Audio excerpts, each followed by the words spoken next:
Olá, meu irmão, minha irmã. Estamos de volta aqui na cobertura exclusiva da Conferência de Missões 2024. Estamos aqui na Promessa Santa Amaro, Zona Sul de São Paulo. Para você que está chegando agora, são 11 horas e 54 minutos. Você está na cobertura exclusiva da TV Viva a Promessa.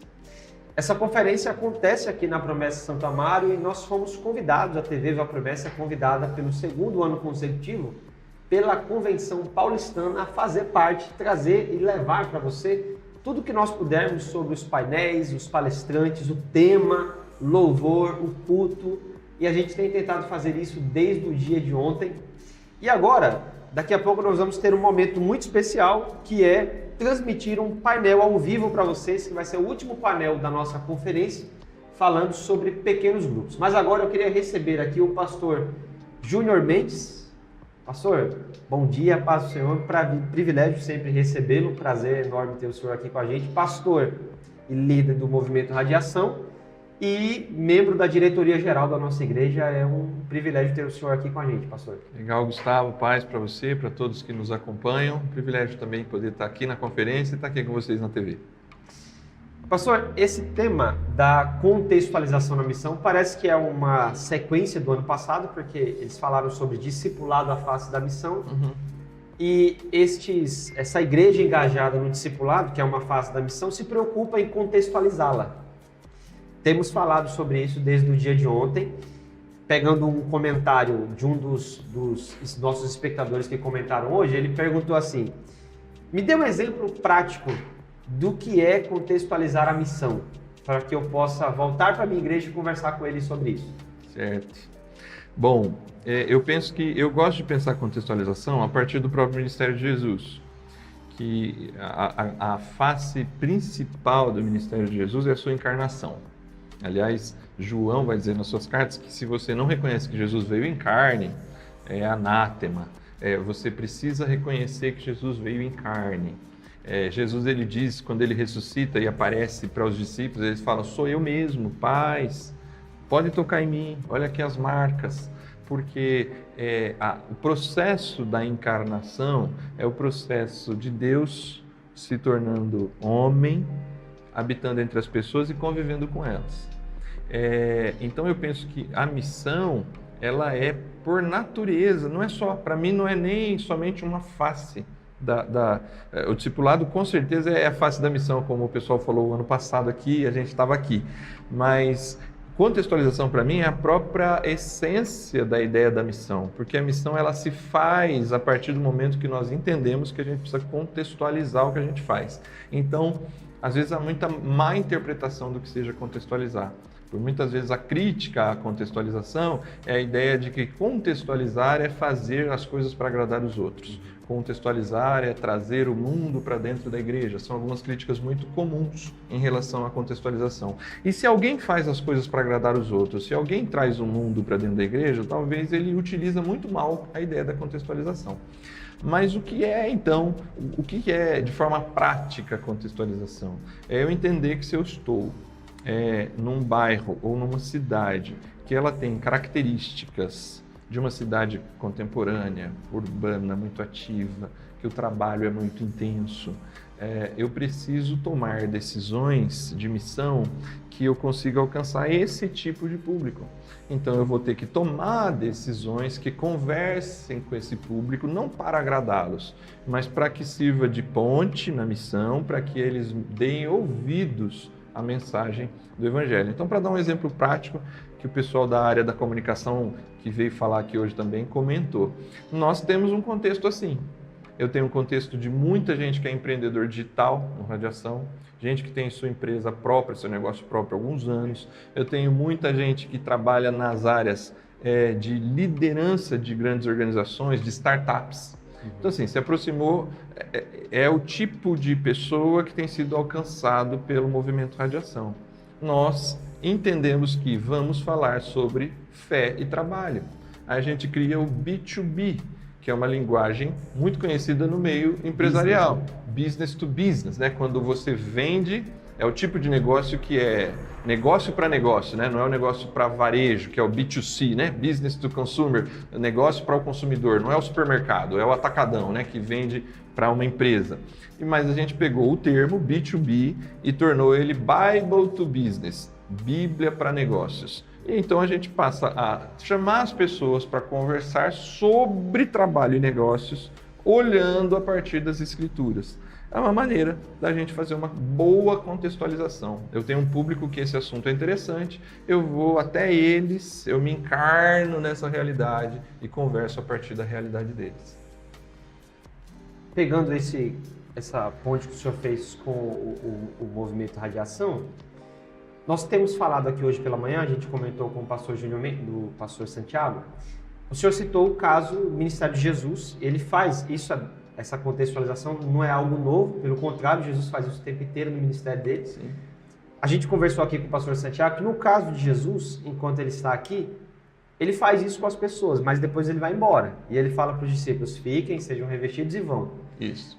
A lógica dos discípulos não é abrir uma igreja e as pessoas, os visitantes vêm e recebem a palavra. Eles têm que ir fazer as pontes, né? Pedro faz com Cornélio, Paulo faz com os gentios. Só que no nosso modelo contemporâneo de igreja, a gente abre igrejas e as pessoas vêm. E talvez isso gere uma dificuldade de como se faz ponte se elas estão vindo. Elas têm que fazer uma ponte com o nosso mundo. É mais ou menos por aí, pastor, a contextualização? Então, eu penso que esse é o problema de não contextualizar. É bem na linha que você falou, em outras palavras, é dizer assim, eles que estão chegando que entendam o que está acontecendo aqui. A responsabilidade deles de entender é deles, não é nossa. Então, assim, a gente canta e não explica, prega e não explica, abre, tudo bem, vamos cantar do Inário Brados de Júbilo? Canta no Inário Brados de Júbilo, mas nunca ninguém, o pessoal que está aqui, irmãos, amigos, esse Brados de Júbilo tem tantos anos, faz parte da tradução dos hinos, das músicas, enfim, a não contextualização, a rejeição da contextualização, a gente olha quem está chegando como ele é responsável por se adaptar à cultura local. Ele vai ter que entender tudo. Não é assim que Jesus age e não é assim que os apóstolos agem na plantação das igrejas na Ásia Menor ali e na Europa. Eles estão sempre preocupados em fazer pontes e pregar de tal forma que as pessoas entendam, de tal forma que aquela comunidade, ou aquela cidade, ou aquelas pessoas sejam alcançadas por aquilo que está sendo, aquilo que quer ser pregado. Então, assim, só abrir a porta e quem entrar, entrou, que bom, é muito diferente do que você ter uma postura contextualizada ou encarnacional, de ir até as pessoas, conversar com as pessoas e quando elas vierem, ter a preocupação de que elas entendam o que está acontecendo ali dentro. Então, para não me alongar, se eu vou pregar sobre José, então eu e você, assim, falou José, já vem tudo, quem é? Faz sentido para nós, né? José, eu já sei que é um dos filhos do Jacó, que foi para o Egito, que sonhava muito, que ficou preso, que virou do faraó e tal. Eu não posso partir desse pressuposto na pregação do ponto de vista da contextualização. É preciso explicar em que tempo José viveu, que família que é essa dos patriarcas, por que ele vai para o Egito, o que significa a presença dele lá. Além de pregar o texto e aplicar o texto, eu preciso dar contexto, porque eu preciso partir do pressuposto que quem está me ouvindo não cresceu nas classes infantis das nossas igrejas e não sabe quem é José. Então, assim, hoje, só abrir e esperar chegar e a pessoa que se vire é uma postura muito diferente da de Jesus e dos apóstolos. Isso, pastor, tem tudo a ver com o tipo de solo em que a igreja está. Por exemplo, aqui nós estamos na zona sul de São Paulo, uma das maiores cidades da América do Sul, coração pulsante no continente, mas nós tínhamos irmãos conectados com a gente de Temperley. Legal. E aí a gente falou com o pastor Santiago que é completamente diferente da cultura de São Paulo. Então, esse tipo de solo, o senhor falou muito sobre isso na sua palestra, que não basta ter o compromisso com todas as outras elementos numa plantação de igreja, mas ter uma preocupação com o solo. Como é que isso funciona para o senhor? E no exemplo da promessa Hortolândia, que o senhor citou, como é que isso aconteceu? Então, eu costumo dizer, quando eu descobri essa formulazinha para mim, foi uma luz iluminada na minha caminhada do meu ministério como um plantador. Plantar a igreja, se a gente está falando sobre plantação nada mais é, em forma resumidíssima, que semente mais solo. Eu não tenho uma plantação fora do solo, só a semente na minha mão ou dentro de um vaso, ela não é uma plantação, ela só é uma semente na minha mão ou uma semente dentro de um vaso. Quando eu coloco essa semente em contato com a terra, com o solo, e ela cria raízes naquele solo, agora eu tenho uma plantação. Principalmente se eu tenho várias, né, sementinhas plantadas ali, nasce várias plantas, eu tenho ali o que a gente pode chamar de uma plantação. A plantação é o conjunto da semente mais o solo. Então, se isso é verdade, numa plantação de uma igreja, eu preciso me preocupar com a semente, e a semente é a poderosa mensagem do Evangelho, mas eu preciso também me preocupar com o solo. Então, eu preciso confiar no valor da semente, mas para que aquela semente cresça, aquele solo precisa ser boa terra. Para que ele seja boa terra, ele precisa ser bem cuidado. Paulo diz assim, eu plantei, Apolo regou, e Deus deu o crescimento. Então, assim, óbvio que o crescimento de uma planta envolve, pensando em planta agora, né? Envolve chuva, sol, condição de clima daquele lugar, mas envolve a terra. Então, assim, eu não controlo o clima. Por isso que eu acho que Paulo fala assim, quem dá o crescimento é Deus, quando ele fala de igreja. Quem dá o crescimento é Deus. A chuva, o sol, a temperatura, quem faz tudo isso é Deus. Eu não tenho como controlar isso. Mas eu controlo. O único elemento que um plantador controla, que ele pode ter alguma ação, é o solo. Então, a semente é a mesma. Se você for plantar uma igreja ou a gente vai usar a mesma semente, o Evangelho. Quem vai dar o crescimento é o mesmo Deus, a gente também não controla. Mas se você plantar em Temperley e eu plantar em São Paulo, capital, você vai ter que estudar Temperley. Você que não é de Temperley, chegou lá, vai ter que aprender o espanhol, você vai ter que entender a cultura local. Santiago já sabe, eu e você não. Você vai ter que estudar isso, você vai ter que entender o solo, e aí você vai ser um bom plantador lá. Você vai plantar a semente do Evangelho num solo que agora você conhece e está cuidando dele. E vale para São Paulo. A mesma coisa. Então, Promessa Hortolândia.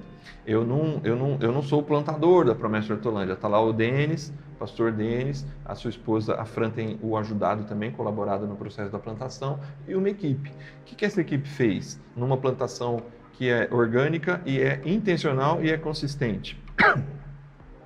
Eles se reuniram como grupo base. Eles estudaram a cidade de Hortolândia. Eles tomaram decisões da linguagem que eles iriam utilizar, a música que eles iriam ter, a forma da pregação, para que conversasse com o público que eles decidiram alcançar. Eu não conheço o público de Hortolândia, eles conhecem. Eu conheço o público ali de onde eu estou, porque eu estou focado naquele solo.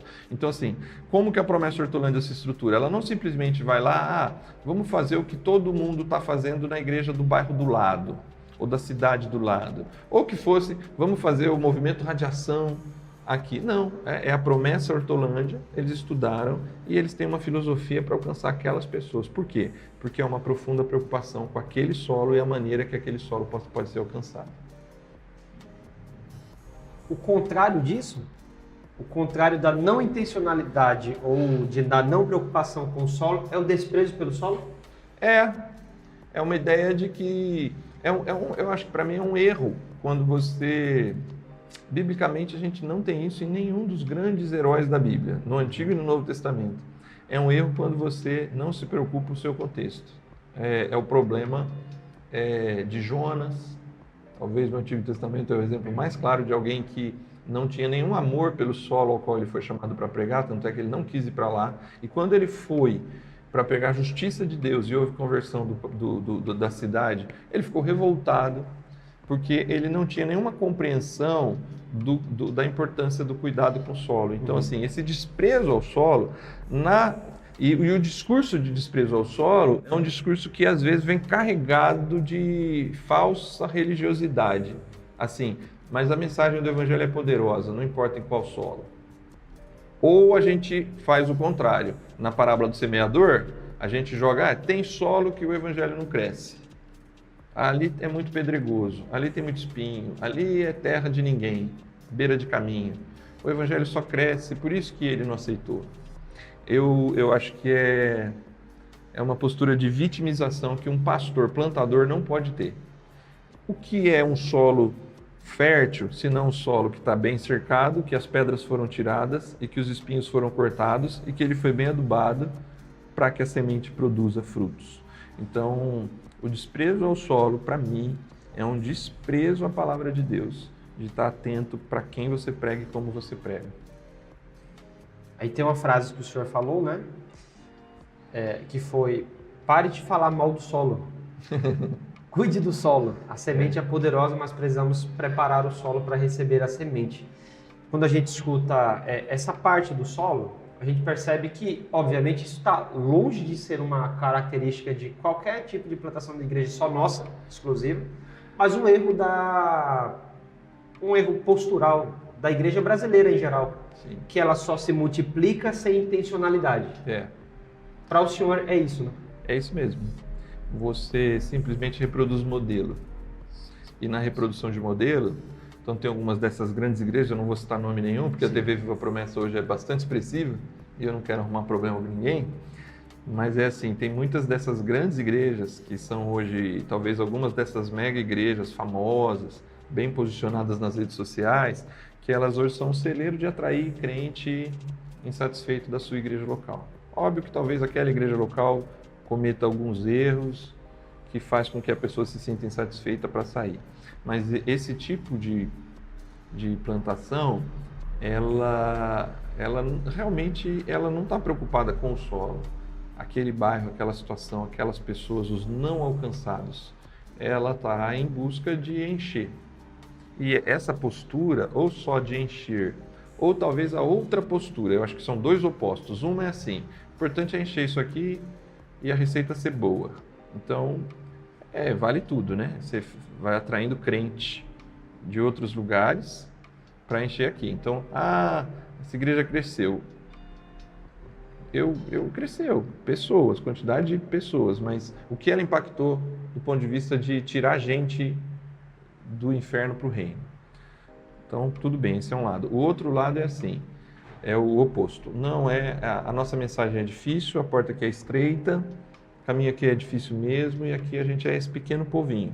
É os dois opostos dessa leitura. Agora, a intencionalidade, ela vai te colocar no caminho da missão.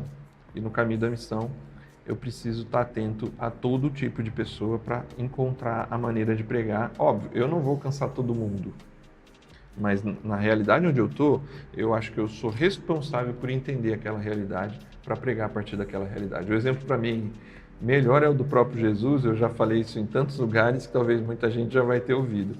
É brilhante como Jesus fala com Pedro e com a mulher samaritana, só para fazer o contraponto. Para Pedro é assim: siga-me e eu vou te fazer pescadores de homens. Para a mulher samaritana é assim: se você soubesse quem está falando contigo, você ia pedir da água e você nunca mais teria sede. Porque Jesus se preocupa absolutamente com o solo do qual ele está pregando. Para Pedro faz todo sentido falar: você pesca peixe? Eu vou te fazer pescador de homens. A mulher samaritana tem um sério problema com 5 ou 6 homens. Imagine você se Jesus se Jesus não se preocupasse com o solo e falasse: mulher samaritana, me siga que eu vou te fazer pescadora de homens. Faz algum sentido? Bem. Machuca. Só machuca aquela mulher. Falou: gente, tudo que eu não quero. É mais um homem para eu pescar, descompromissado comigo. Então, assim, a mulher samaritana tem um problema de sede emocional. Então, Jesus, ele, ao conhecer o solo na conversa, ele contextualiza a mensagem do seguir a ele, que é a ideia dos me siga, tome sua cruz todos os dias e papapá, negue-se a si mesmo. Para Pedro, negar-se a si mesmo e tomar a cruz é deixar de pescar peixe para pescar um homem. Para a mulher samaritana, o negar-se a si mesmo e tomar a cruz é parar de procurar em qualquer fonte e beber na única fonte que saciaria a sua sede. Então, eu penso que é uma leitura que o plantador missionário ele tem, é o foco de alcançar pessoas para o reino de Deus. Para encerrar aqui, pastor, como então equilibrar a intencionalidade estratégica sem abrir mão da dependência do Espírito Santo? É bastante interessante essa pergunta, porque eu acho que esse talvez é a chave. Algumas pessoas na dependência do Espírito não tomam decisões, porque acham que ao tomar decisões estratégicas, estão limitando a ação do Espírito. Outras pessoas confiam absolutamente na sua estratégia e não dão ouvidos ao Espírito. Então aí a igreja se torna um negócio e não tem nada de missão ali de reino de Deus. Esse equilíbrio, eu acho que eu não teria uma receita, mas eu acho que a gente tem grandes exemplos que a gente deve perseguir. No Antigo Testamento eu poderia citar Neemias e no Novo Testamento eu cito Paulo, que eles estão sempre buscando esse equilíbrio entre ouvir a voz de Deus, se voltar a Deus em oração e tomar decisões estratégicas. Para mim, o equilíbrio está na caminhada e isso para mim é brilhante no reino de Deus. Deus não está esperando que eu não cometa um único erro nessa caminhada como um líder, como um discípulo, mas Ele está esperando que eu cumpra a missão. No processo de cumprir a missão, vai haver esse processo do amadurecimento, quando eu perceber que essa decisão eu errei, eu preciso dar um passo atrás. Essa decisão aqui, Deus me dirigiu para cá e eu fui abençoado a partir da decisão que eu tomei. Então, esse é um caminho. A gente tem ali em Paulo a ideia assim, fui impedido pelo Espírito de entrar na Bitínia e na Ásia. O texto não nos diz como ele entendeu que ele foi impedido. Foi um barco que quebrou? Foi o clima que o impediu? Um sonho? Foi um sonho? O texto não diz. O único sonho que a gente tem ali é assim, passa a Macedônia e nos ajuda. Sim. Que aí o varão macedônico lá. E aí ele decide, ele entende assim, bom, então eu estou sendo, é por isso que eu não estou conseguindo entrar aqui, porque Deus na verdade quer que eu vá para lá. Então aí, mas a gente não sabe o que o impediu. Foi a vivência que ele percebeu assim, não está dando certo. O Espírito talvez não queira que eu faça isso, só que aí ele vai. E aí eu termino aqui. Quando ele vai para Macedônia, aí de novo tem sensibilidade do Espírito, porque ele aceita o chamado e fala assim, concluímos, Lucas escrevendo, né? Concluímos que fomos chamados para ir para Macedônia para pregar o Evangelho. Eles vão para Macedônia. Só que aí tem um homem que ouve a voz de Deus, mas ele tem uma estratégia. Qual é a estratégia de Paulo? Pregar em grandes cidades do Império Romano. Paulo não prega em cidade pequena. É uma decisão estratégica de Paulo. Ele entra na Macedônia, na região da Macedônia, e passa por duas cidades, que agora eu não lembro o nome aqui. Anfípolis e uma outra. Ele passa por essas duas pequenas cidades e se dirige a Filipos. E o texto ainda diz, fomos para Filipos porque lá é a maior cidade da província. Ele vai para São Paulo, capital. Ele vai para Rio de Janeiro, ele vai para Fortaleza, ele vai para Curitiba. Então, assim, fomos chamados para... A sensibilidade do Espírito disse assim, passa ao Paraná, para ficar no estado vizinho aqui, né? Passa ao Paraná e nos ajuda. Concluímos que tínhamos que pregar o Evangelho. Só que Paulo tem uma intenção estratégica, que é pregar em grandes cidades. Ele não para na primeira cidadezinha do Paraná. Ele procura a maior cidade, porque ele está sempre... Paulo, o ministério da plantação, da missão de um homem de Deus, é esse em todas as áreas. Eu preciso ouvir a voz do Espírito e eu sou convidado a tomar decisões o tempo todo. E aí a caminhada vai dando a maturidade para a gente entender que às vezes a gente vai errar, mas a gente se volta para Deus e Deus vai guiando a gente. Que bênção, pastor. Então é um equilíbrio, como geralmente a vida do cristão é, né? De um lado você despenca para a intencionalidade, 100% humano, uma fábrica de produzir dinheiro, porque a intencionalidade humana sem o Espírito Santo é pura ambição. Né? Exatamente. Do outro lado, é muito poder do Espírito sem planejamento. Isso. A gente é convidado a participar da missão. Então eu preciso sim confiar no Espírito, mas eu não fui chamado para ficar parado. Eu fui chamado para ir. Então Paulo, assim, ele é chamado para ir para Macedônia. Ele precisa tomar decisões. Onde eu prego? Eu sou um pregador urbano de grandes cidades. Eu vou para Filipos. Deus não falou, venha a Filipos. Venha a Macedônia. E aí ele estrategicamente toma uma decisão. Então esse equilíbrio tem que estar muito presente num líder, num cristão, para a vida toda, né, em todos os aspectos.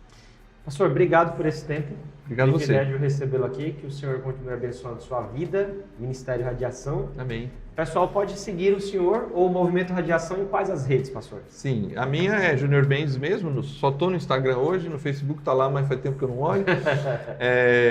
E no Movimento Radiação você vai achar @Movimento Radiação, seja no Insta, seja no Facebook, seja no canal do YouTube. Você consegue acessar muito do nosso conteúdo, das minhas pregações e acompanhar. Perfeito. Obrigado, pastor. Obrigado você. Produção, tá tudo pronto lá para o painel?